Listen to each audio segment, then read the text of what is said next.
जय श्री कृष्णा। मैं हूं पंडित सुनील भारद्वाज, ज्योतिष वैद्य और वास्तु विशेषज्ञ।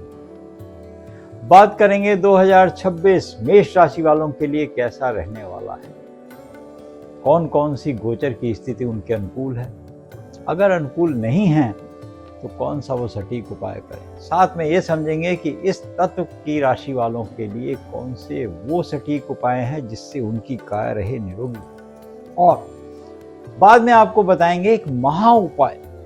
मेष राशि वालों के लिए वो महा उपाय बड़ा कल्याणकारी रहेगा, क्योंकि पूरे वर्ष में किसी भी तरीके की उनको विघ्न और बाधा नहीं आएगी। तो सबसे पहले तो हम ये समझ लेते हैं कि मेष राशि स्वामी मंगल, और मंगल की स्थिति क्या क्या रहने वाली है। तो सबसे पहले अगर हम समझ लेते हैं मेष राशि वालों के लिए, तो वर्ष के प्रारंभ से वर्ष के अंत तक 7.5 तो रहेगी। अब 7.5 का प्रभाव तो जाने वाला नहीं है, ये तो अभी रहने वाला है, प्रारंभ से ही और अंत तक। अब इसमें एक तो स्पष्ट बात यह है कि ये गुप्त चिंताएं कराएगी, अननेसेसरी बॉदरेशन करती है, टेंशन करती है। अच्छा, फाइनेंस को लेके भी थोड़ा सा परेशानी कर सकती है। ये समस्या शनि का एक स्वरूप है, वो करेगी ऐसे, क्योंकि मानसिक चिंताएं बढ़ा देगी, कोई काम होने में उसमें डिले करेगी। बेसिकली तो एक कहें अगर हम सीधी भाषा में, तो डिले बहुत करेगी किसी भी काम में।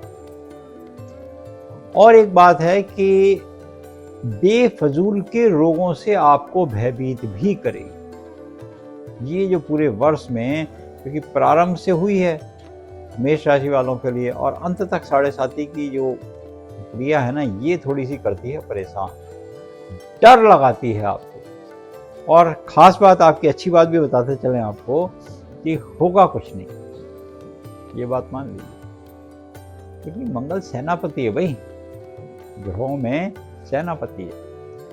थोड़ी और आगे की बात करते हैं। अगर हम 15 जनवरी से बात कर लेते हैं और 23 फरवरी तक राशि स्वामी उच्च राशि में, यानी कि मकर की राशि में जब चले जाएंगे, तो यहां से आपको बड़ा अच्छी अनुभूति होने लगेगी। क्योंकि जब उच्च के हो जाएंगे मंगल, तो बहुत बलवान होते हैं। एक तो सेनापति, और सेनापति के अंदर कॉन्फिडेंस बहुत ज़्यादा हो गया, तो कॉन्फिडेंस ज़्यादा होने से उस समय आपके सारे काम सुलटने लगेंगे। बहुत दिनों से भी अटके हुए थे, 2025 से भी अगर आप टेंशन में थे या कोई परेशानी थी, तो आपके काम बहुत जल्दी होंगे। ये स्थिति आपके लिए बड़ी अच्छी हो जाएगी, क्योंकि आप अचानक किसी काम को प्रोग्रेस होते हुए नहीं देख रहे थे, तो अचानक आपको लगेगा यार ये तो बन गया मेरा काम। बच्चों की एजुकेशन के एडमिशन्स के चांसेस बन जाएंगे, आपकी जॉब के प्रमोशंस के चांसेस बन जाएंगे, बिजनेस प्रमोशंस के चांसेस बन जाएंगे, बिजनेस में कहीं ना कहीं अचीवमेंट होने के चांसेस मिल जाएंगे, मेडिकल में, इंजीनियरिंग में बच्चों को दाखिले की बहुत अच्छे चांसेस मिलेंगे।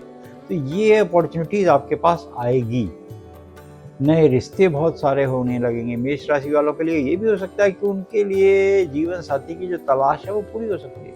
कि पर्टिकुलर टाइम रहेगा जब उच्च के मंगल हो जाते हैं, तो वो सब काम सुलटा देते हैं। आप बिगड़े हुए काम को, कहते हैं ना, जैसे भावी को मेटने की अगर कहीं क्षमता है, तो चंद्रमौली आशुतोष भगवान शिव के पास है। वहीं अगर ग्रहों की बात करेंगे, तो मंगल के पास ये गुण है, वो सेनापति है, वो सब कुछ कर सकते हैं।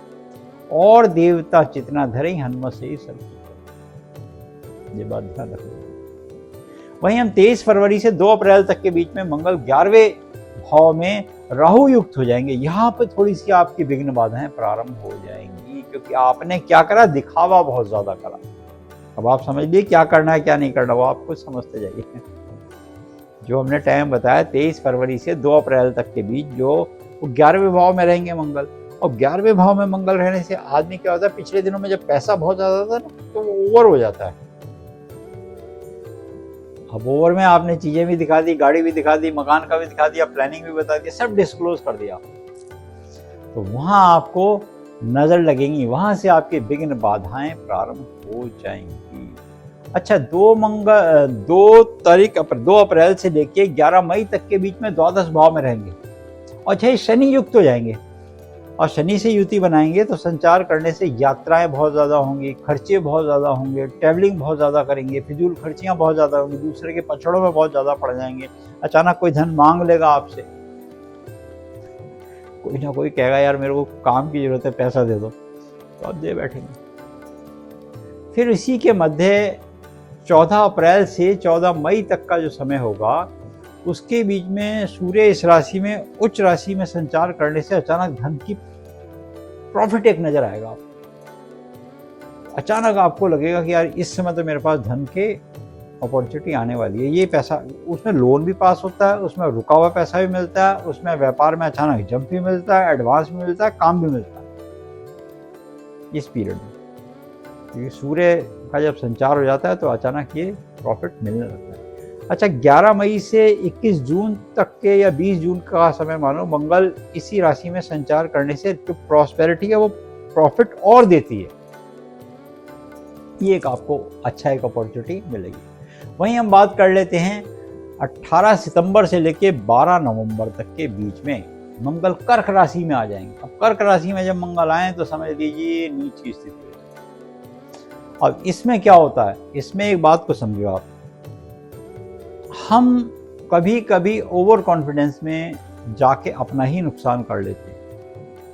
नजर आप पे कोई नहीं लगा रहा, नजर आप स्वयं को लगा रहे हैं बार बार। देखो, हमने आपको पहले ही बताया था, जो जनवरी का महीना बताया था उसमें भी आपको बताया था 15 जनवरी से 23 फरवरी के बीच में जो आप उच्च के हो जाएंगे, फिर आपके पास आएगा तो फिर आपने तो 2 बार आप नीचे भी जाएंगे इस साल, ये बात ध्यान रखिए। जो समय आएगा आपका उसमें एक बार नहीं बल्कि 2 बार नीचे जाएंगे। ये फिर 18 सितंबर से 12 नवंबर तक के बीच जब कर्क राशि में मंगल होंगे तब आप नीचे जा सकते हैं।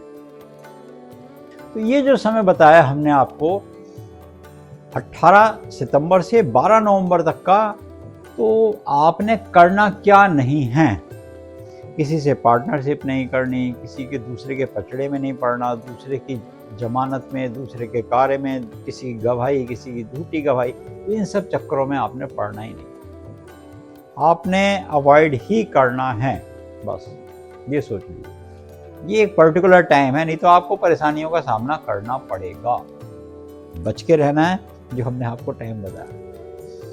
अच्छा, ये जो पीरियड है, हम इस पीरियड के बारे में बाद में बात भी करेंगे। जो पीरियड हमने बताया कि वो बहुत अच्छे समय नहीं है, इसमें कौन कौन से रोगों की संभावना होगी वो भी बताएंगे।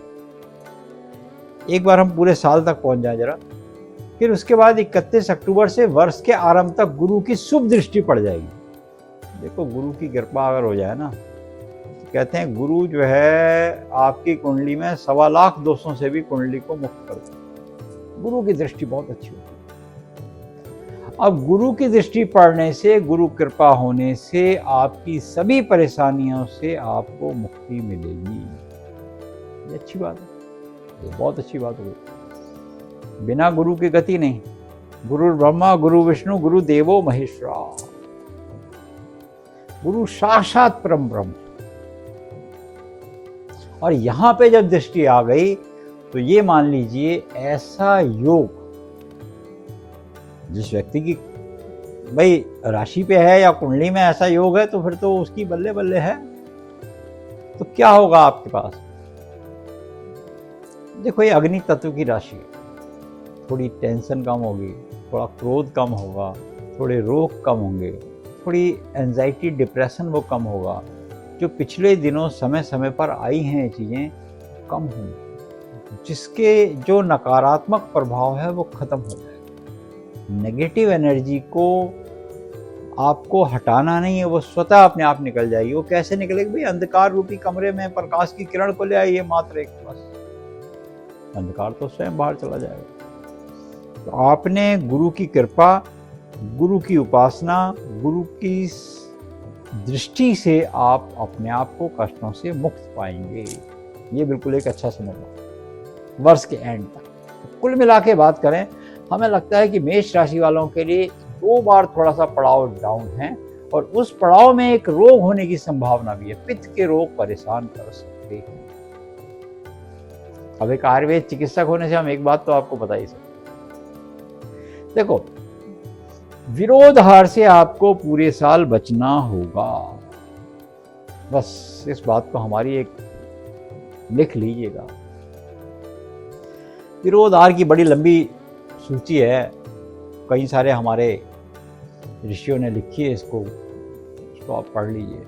जैसे अरबी है, दूध है, खट्टा है, दूध के संग खट्टी चीज़ें हैं, बस आंवले को छोड़ के बाकी सब परहेज बताया गया, उनसे आपने बचना हो।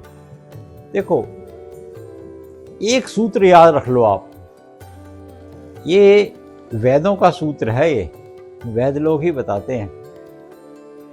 क्योंकि हम वैद हैं, आपको अच्छे से समझा देते हैं कि खाना खाओ जिस समय भी, खाना खाने से पहले सलाद का सेवन करो, कच्चा पहले, पक्का बाद में। आपको पित्त, ये आपकी प्रकृति है, आपकी राशि की प्रकृति है। देखो, जब पैसा आदमी के ऊपर कम आता है ना, तो रोग बहुत ज्यादा आते हैं, बस। और रोग का कारण क्या होता है? हमारी सोच होती है। अब पित्त कैसे आपका कंट्रोल होगा? पित्त कंट्रोल करने का सबसे आसान तरीका है कच्चा पहले, पक्का बाद में। और प्रयास ये करो कि पानी भी पहले और बाद में लो, कम से कम 30 मिनट पहले और 90 मिनट बाद तक पानी मत पियो, तब तो आप अपने पित्त को कंट्रोल कर लो। और बहुत ज्यादा व्रत रखने का प्रयास ना करें। आयुर्वेद क्या था इसको? ये नहीं कि किसी ने कह दिया व्रत रखो, व्रत के बाद इकट्ठा खा लिया बहुत ज्यादा, तो व्रत बहुत ज्यादा, जितना हो सके, जितना शरीर को सुहाए, बॉडी की डिजायर्स के हिसाब से चलो, तो पित्त आपका कंट्रोल होगा। पित्त बहुत परेशान करता है फिर तो। और हमारे यहाँ पुराने आयुर्वेद में कहा गया है कि दिन के समय अजवाइन, इसका सेवन करना चाहिए, दिन की रोटी में अजवाइन का सेवन करना चाहिए। तो अजवाइन को कहा गया है, कुछ हमारी जो पित्त की नाशक औषधियों का जिक्र किया गया, उनका सेवन करना चाहिए। साथ में जो हमने मूल कारण बता दिया, वो ही बता दिया कि अगर कच्चा बाद में खाओगे तो फिर वो एसिड बनेगा ही बनेगा, फिर उसका कोई निवारण नहीं है। फिर तो वो जब तक 72 घंटे नहीं हो जाएंगे तब तक आप चाहे कुछ भी खाते रहो, उसके लिए कितने ही एंटासिड वगैरह लेते रहो, आप कितनी भी डाइजेशन की चीज़ें लेते रहो, वो जाने वाला नहीं, वो थोड़ी देर के लिए शांत हो जाएगा। अच्छा, हमने मूल बात आपको समझा दी, और आपकी राशि कुछ ऐसी बताती भी है। अग्नि तत्व की राशि है ये राशि अग्नि तत्व की है, तो इसका शरीर के कौन से अंग पे प्रभाव होगा? देखो, सिर पे होगा इसका प्रभाव हमारे सर पर होगा। और पित्त कहाँ चढ़ता है? गैस कभी कभी कहाँ चढ़ जाती है? वात के साथ मिल जाए तो सीधे सिर पे चढ़ती है। आधा शीश दर्द, परेशान है, आंखों में दर्द, सिर में दर्द, एंजाइटी, डिप्रेशन, क्रोध। मंगल है तो क्या करेगा? क्रोध करेगा। इससे बचो। ध्यान की प्रक्रिया बताई गई है। ध्यान कहा गया, ध्यान जो लगाता है उसको सबसे ज्यादा परम शांति मिलती है। ध्यान की प्रक्रिया, योगा, प्राणायाम और ध्यान, ये आपने साधना है। प्रारंभ कर दीजिए इसको आप बिना देर लगाए, जब भी वीडियो देखो तभी से समझ लो प्रारंभ कर दो इसको। आप जब भी ये प्रोग्राम देखो तब भी प्रारंभ करो। अब उपाय बताते हैं हम आपको कि उपाय कौन से करने चाहिए। देखो, विशेष परिस्थिति अगर कोई हो, आपका कोई काम मंगल का बहुत ज़्यादा अटक गया, जैसा आपने बताया था आपको 15 जनवरी से 23 फरवरी के बीच में, तो वो तो बहुत अच्छा समय है। उससे पहले और बाद में कुछ समय ऐसे अच्छे नहीं लग रहे, जहाँ की 7.5 है, तो बजरंग बाण तो पढ़ो हनुमान चालीसा के साथ, विशेष परिस्थिति। और हनुमान चालीसा, सुंदरकांड मंगलवार के मंगलवार पढ़ना प्रारंभ करो, इससे कष्ट बाधाएं नहीं आएंगी। 9 मंगलवार तक लगातार चोला प्रदान करो, बड़ा सुंदर उपाय है। 9 मंगलवार तक चमेली का तेल है, हनुमान जी का सिंदूर है, गुड़ है, चना है। 9 मंगलवार तक एक चोला ले दो, एक पताका ले लो, ये आप 9 मंगलवार तक लगातार कभी भी दे दो, कभी भी। ऐसा करने से आपकी विघ्न बाधाएं दूर होंगी। अब बता देते हैं आपको महा उपाय। मेष राशि वालों के लिए महा उपाय बड़ा सटीक है। आपने मंगलवार से प्रारंभ करना है शुक्ल पक्ष। अपने घर पे पताका फहराना है और यही पताका जब संवत नया आए, नवरात्रे आए, नवरात्रे का पहला दिन आए, तब भी फहराना। क्या लिखा हुआ हो? जय बजरंग बली, उस पे जय श्री राम ऊपर लिखा, तिकोना पताका मंदिर में फहराना। और पहले नवरात्रे के दिन अपने घर की छत, बालकोनी में, छत पे, जहाँ पे भी आपको सुविधा मिले, उसके नॉर्थ ईस्ट में उस पताके को फहराना है। ऊपर जय श्री राम, गोटे से खुद भी लिख सकते हैं आप, और नीचे जय बजरंग बली, ओम हनु हनु हनुमंताय नमः, ऐसा भी कुछ लिख सकते हैं आप, जो आपको सरलता से लिखने को मिले।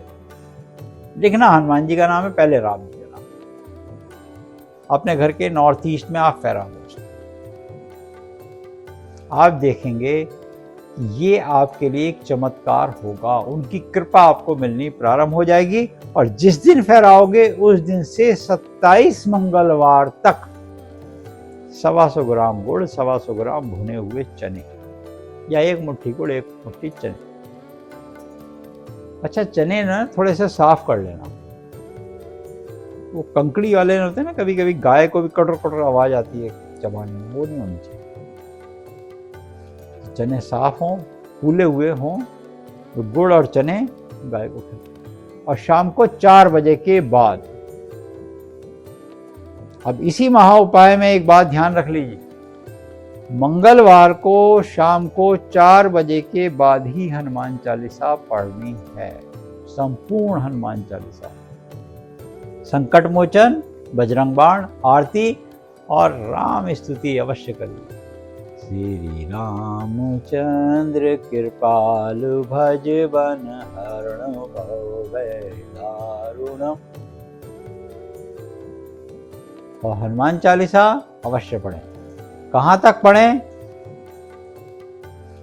निश्चय प्रेम प्रतीत ते विनय करें सन्मान, तेह के कार सकल शुभ सिद्ध करें हनुमान। जय हनुमंत संत हितकारी, सुन लीजिए प्रभु हमारी। ये बजरंग बाण आपने पूरा पढ़ना है। बजरंग बाण पढ़ेंगे, आपकी देखो विघ्न बाधाएं, कष्ट, क्लेश, कंटक, ये सब आपसे कोसों दूर भाग जाएंगे। और आपके पास धन संपत्ति संचय भी होगी, जाएगी नहीं। कहीं ना कहीं मंगल हमारे धन भाव के भी स्वामी मानो आप, तो धन संचय आपका कंट्रोल रहेगा। और सेनापति खुश है तो फिर तो आप ये समझ लीजिए, राजा खुश तो प्रजा तो अपने आप ही खुश हो जाएगी। तो यहाँ पर हमने जाना कि मेष राशि वालों का जीवन काल 2026 में कैसा रहने वाला है, किस प्रकार के रोगों की संभावना है, किस प्रकार के रोगों से वो किस उपाय को करने से बचे। अगली बार हम मुलाकात करेंगे आपसे वृषभ राशि। जय श्री